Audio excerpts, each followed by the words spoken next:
Hello, I'm Jenifer Lightdale, one of the associate editors for gastrointestinal endoscopy, and I'm here with Dr. Lauren Gerson to talk about her paper, GI Bleeding in Patients with Continuous Flow Left Ventricular Assist Devices, a Systematic Review and Meta-Analysis. And Lauren, of course, you're doing this on behalf of yourself and also your co-authors, Drs. Draper and Wong. So I thought this was a great paper. It's something clearly we all need to be thinking a little bit about, but I thought it would be helpful if you could start by summarizing the study and telling us what you were wondering about, what you found when you went to do the systematic analysis of what's out there on this particular issue. Well, as you know, gastroenterologists are now seeing patients with LVADs more frequently because they're being placed in more patients who have congestive heart failure and may not be candidates for heart transplantation. Right. And associated with those LVADs, and we can talk about this, there is a non-trivial increase in gastrointestinal bleeding. So we performed this study to perform a meta-analysis of the literature and really try to define what the prevalence of GI bleeding is. And so we ended up we did a literature review and ended up finding 17 studies, over 1,800 patients, mainly focusing on continuous flow LVADs that are the dominant type of LVAD that are placed.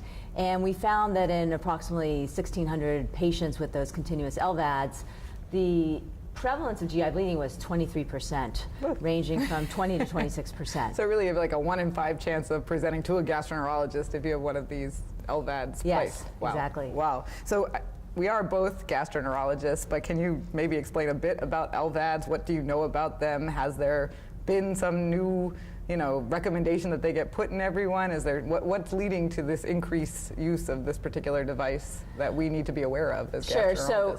So LVADs are essentially indicated for patients with end-stage congestive heart failure.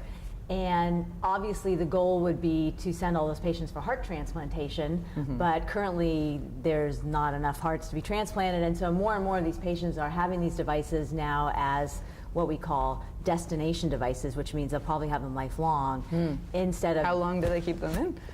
They can be indefinite. Really? As Wow. opposed to bridging to something else. Now, before 2007, most of these devices were what you call pulsatile, and they were ejecting blood in the same manner that your ventricles would eject blood, or the chambers of your heart. But since 2007, the majority of them now are continuous, which are rotary type of devices, and they are essentially more reliable and easier for patients to tolerate, but because they're continuous flow, they do have that increased risk of GI bleeding.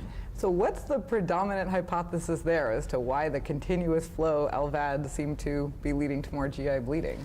So the hypothesis is that basically it's creating an acquired type of von Willebrand deficiency. So the shearing forces of these LVADs are affecting the von Willebrand's factor. And so these patients function like, for example, the example is Hyde syndrome, where patients have aortic stenosis and the valve is shearing these factors, and then patients get acquired von Willebrand's deficiency.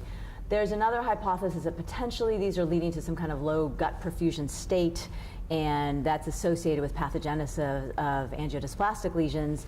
And finally, of course, these patients are all on anticoagulants and other agents, which lead them to be at increased risk of bleeding.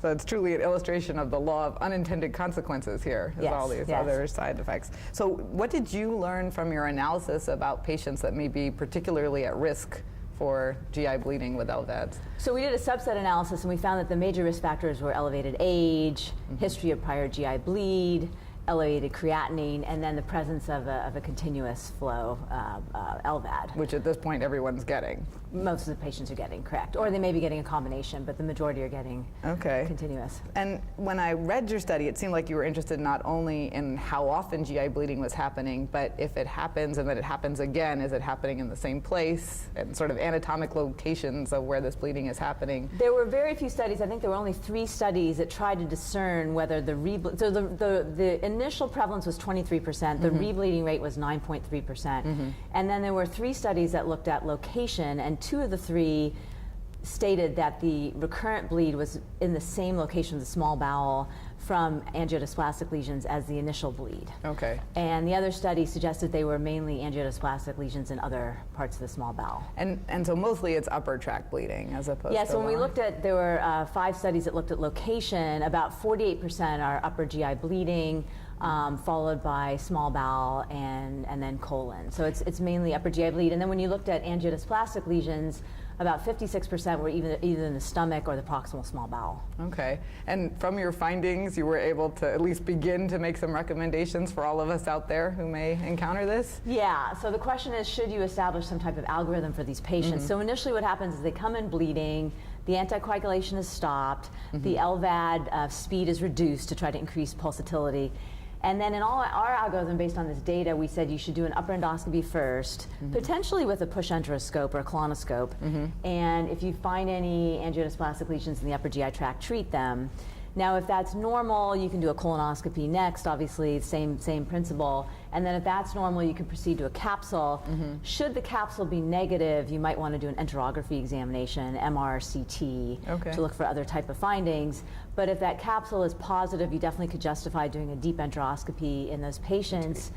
And if they stop bleeding, fine, but if they continue to bleed, and there's not that much literature on this, you can consider medical therapy such as octreotide, because this is a cohort who's going to continue to bleed, and octreotide therapy may be more effective than repeated enteroscopy examinations. Okay. But that definitely needs more study. So where are you going to go from here? What's next? Well, I think it might be interesting to look at this algorithm. You know, based on the literature, there weren't a lot of they described endoscopic therapy in some studies, but to determine if this algorithm really is effective and potentially try to figure out, you know, which patients might benefit from medical therapy such as octreotide, maybe earlier along in the course. Okay, great. Thank you. Thanks very much. Thank you.